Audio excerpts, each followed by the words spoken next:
ఉప్పెన అన్న చిత్రంతో కలెక్షన్ల సునామీని సృష్టించారన్నమాట వారు. సో డైరెక్టర్ బుచ్చిబాబు గారిని మాట్లాడాల్సిందిగా కోరుకుంటున్నాం. అందరికీ నమస్కారం అండి.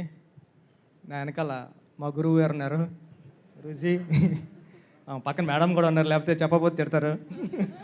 మేడం ఇంకా అంటే నేను కానీ, దసరా శ్రీకాంత్ కానీ, మన అజ్జుభయ్య కానీ, మీ అందరూ ఇలా వచ్చామంటే, డైరెక్టర్స్గా వచ్చామంటే, అందరూ కార్తీక్ గారు కానీ అందరూ వచ్చామంటే కారణం ఒకే ఒక పర్సన్ అండి, సుకుమార్ గారు.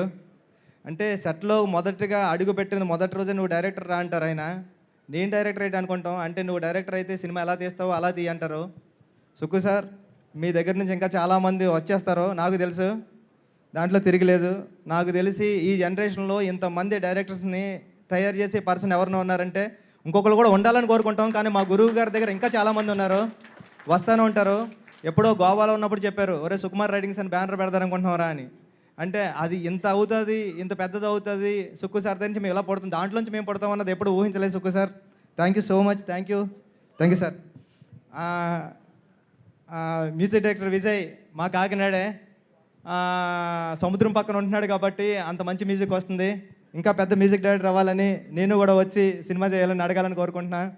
నేను చెప్పడం మర్చిపోయాను, రెహమాన్ గారికి వినిపించే ఆ ట్యూను ఇది. ఇంకా ఏం చెప్తాం, సుహాస్ ప్రతిసారి కొత్త సినిమా వస్తుంది, ఆల్ ది బెస్ట్. టీం అందరికీ ఆల్ ది బెస్ట్ అండి. అజ్జు భాయ్ గురించి చెప్పాలి. అర్జున్ అన్న, నేను సుక్కు సార్ దగ్గర వర్క్ చేసినప్పటి నుంచి నువ్వు నాకు తెలుసు. అంటే నేను మొట్టమొదటిసారిగా క్లాప్ బోర్డ్లో నాకు రాయడం దగ్గర నుంచి ఎడిటింగ్ బుక్లో ఎడిటింగ్ రాయడం నేర్పింది అర్జున్ అనే. నేను మానిటర్ చూస్తున్నా, ఆర్టిస్టులు ఎలా చేస్తారో ఒకసారి చూద్దామని వస్తుంటే డెప్ మీద కొట్టాను. నన్ను కొట్టి, నువ్వు ఇంకెక్కడ రావడానికి టైం ఉందిరా, నువ్వు అర్జెంటుగా వెళ్ళి ముందు ఆ వర్కులు చేయన్నాడు. అర్జున్, నువ్వు కొట్టింది నాకు గుర్తుంది.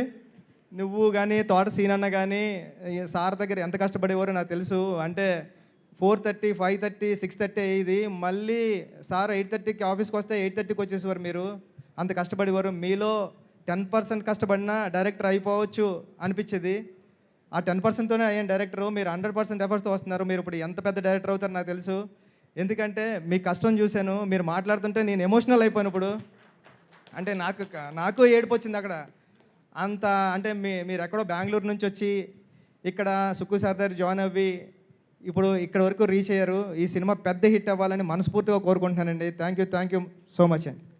థ్యాంక్ యూ బుచ్చిబాబు గారు. Thank you so much for coming.